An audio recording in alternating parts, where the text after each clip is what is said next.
ఇలాగే ఈసారి కూడా నా ఓటు హక్కు మా కుటుంబంతో సహా అందరూ వినియోగించుకోవడం జరిగింది. ఇదే విధంగా ఇదే సమయంలో ఒక్కరికి ఎప్పటిలాగానే మళ్లీ వినియోగించుకుంటున్నారు. ఈ ఓటు హక్కు వినియోగించుకోండి. ఓటు అనేది కేవలం హక్కు మాత్రమే కాదు, అది మన బాధ్యత.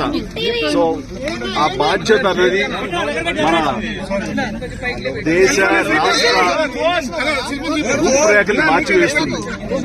కాబట్టి సరైన నాయకులు వీళ్ళు మనకు న్యాయం చేస్తారు, మనకి సుపరిపాలన అందిస్తారు అన్న నమ్మకం ఉన్నటువంటి నాయకులకి మీ మద్దతు ఓటు ద్వారా తెలపండి.